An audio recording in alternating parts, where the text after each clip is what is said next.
اور کتب کی تعلیم و تدریس کے لیے ماہر اساتذہ کی میل ٹیچرز کی خدمات حاصل کی گئی ہیں، جن میں عالمی شہرت یافتہ جامعات یونیورسٹیز کے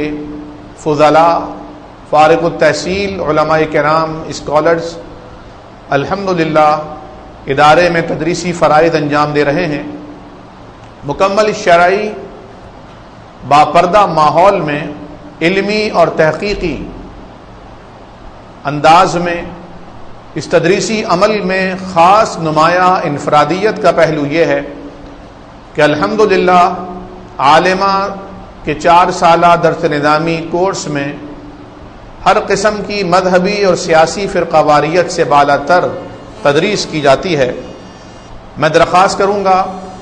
ادارے کے ایک استاذ جو کہ کراچی یونیورسٹی سے عربک ڈپارٹمنٹ سے ڈبل گولڈ میڈلسٹ ہیں، جناب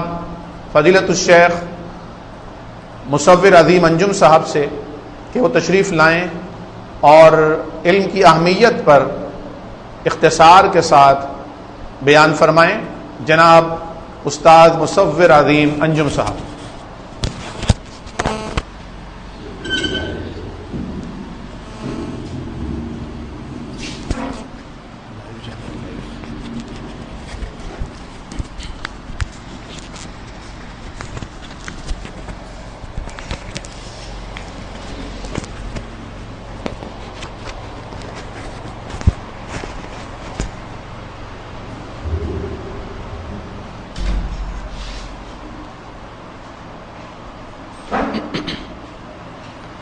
الحمد لله الواحد الغفار والعزيز القهار، والصلاة والسلام على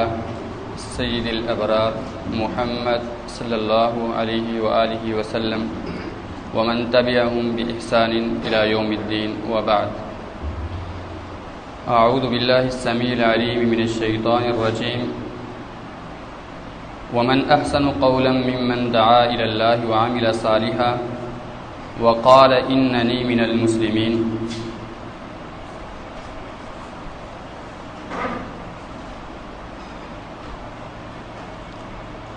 اللہ رب العالمین نے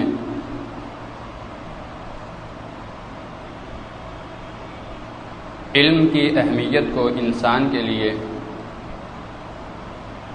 ایک بنیادی فضیلت اور مرتبہ قرار دیا ہے، اور اگر ہم دیکھیں تو اس کائنات کی ابتدا ہی میں جب اللہ تعالی نے آدم علیہ السلام کو تخلیق کیا اور فرشتوں کو یہ حکم دیا کہ وہ انہیں سجدہ کریں،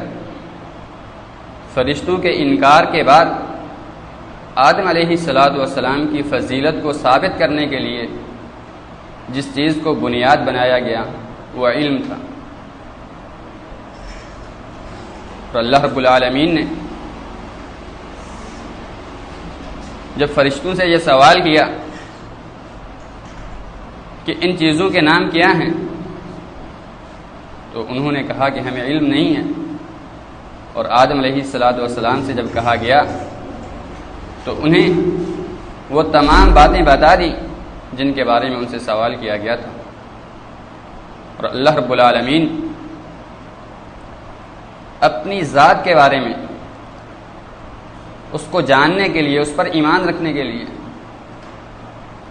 اس کے سامنے اپنی پیشانی کو جھکانے کے لیے،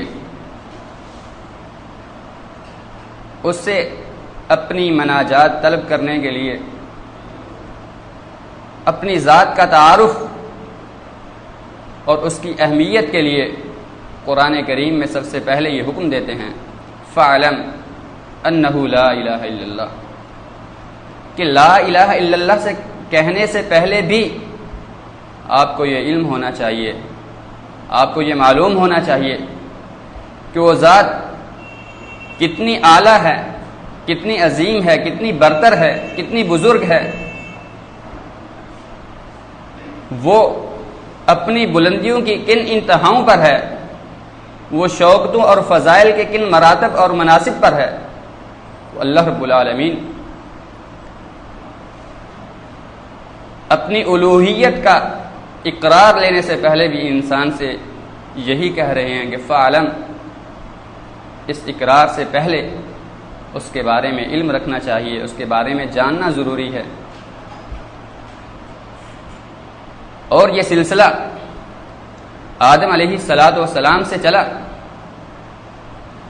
تو اگر ہم اس کا تجزیہ کریں اور اس کی تاریخ کے بارے میں جاننا چاہیں کہ علم سے وابستگی اللہ رب العالمین نے کب سے انسانیت کے ساتھ وابستہ کر رکھی ہے، تو آج 14ویں صدی ہجری میں جب ہم اپنی زندگی کے شب و روز گزار رہے ہیں، تو اس سے پیچھے ہٹ کر اگر دیکھا جائے تو عیسیٰ علیہ الصلاۃ والسلام اس دنیا سے کم و بیش 2000 سال پہلے چلے گئے، اور پھر عیسیٰ علیہ الصلاۃ والسلام سے پہلے موسیٰ علیہ الصلاۃ والسلام، جن کی زندگی کے بارے میں تقریباً 2500 سال اس کائنات میں آج سے پہلے تشریف لائے، اور پھر ابراہیم علیہ الصلاۃ والسلام جو اس دنیا میں آج سے تقریباً 16000 سال پہلے تشریف لائے، اور پھر حضرت نوح علیہ السلام جن کی آمد تقریباً 21000 سال پہلے ہوئی، اور پھر اسی طرح حضرت ادریس علیہ الصلاۃ والسلام جن کی تشریف آوری اس دنیا میں آج سے 23000 سال پہلے ہوئی، اور پھر آدم علیہ الصلاۃ والسلام جو آج سے تقریباً 32000 سال پہلے اس دنیا میں تشریف لائے۔ اگر اس پورے دوران کا، پورے عرصے کا ہم تجزیہ کریں تو تمام انبیاء علیہ الصلاۃ والسلام نے علم کی اہمیت کو اجاگر کیا ہے، اور اللہ رب العالمین کی ذات کے لیے دعوت دینے سے پہلے اس کی اہمیت کو، اس کے بارے میں علم کو اپنی قوم تک پہنچایا ہے، اور انہیں یہ باور کرایا ہے کہ اس کائنات کا تصرف، اس کا خالق و مالک،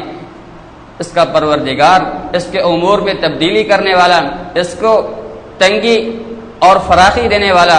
خشکی اور تری کا مالک، فضاؤں، ہواؤں، سمندروں اور زمینوں پر اپنی حکمرانی کرنے والی ایک ہی ذات بابرکات ہے، اور وہ رب العالمین ہے۔ فَعْلَمْ أَنَّهُ لَا إِلَٰهَ إِلَّا اللَّهُ، جتنے بھی انبیاء آئے انہوں نے سب سے پہلے اللہ رب العالمین کی ذات کا تعارف کرایا، اور پھر لوگوں سے، اپنے قوم سے یہ طلب کیا کہ اس مالک الملک کے سامنے اپنی پیشانیوں کو جھکا دیا جائے۔ تو اس حوالے سے انسانی تاریخ میں 32000 سال بیت چکے ہیں کہ انسان کے علم کے ساتھ، نالج کے ساتھ وابستگی ہے،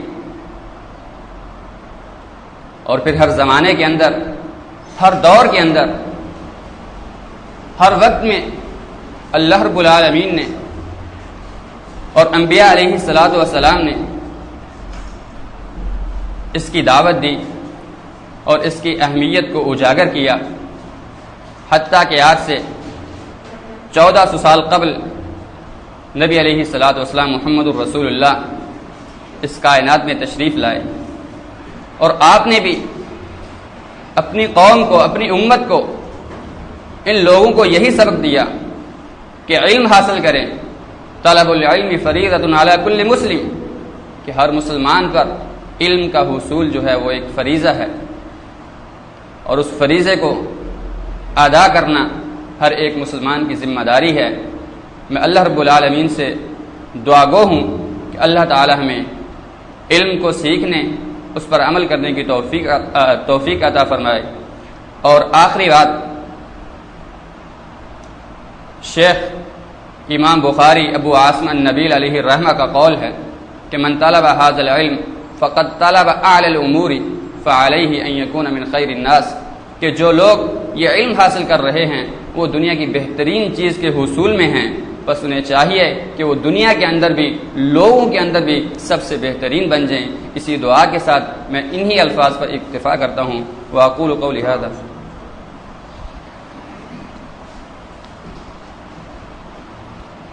آج کی یہ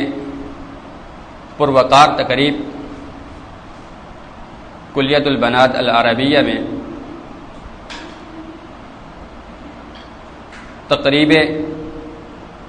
بخاری شریف اور درس قرآن کے موضوع پر منعقد کی گئی ہے۔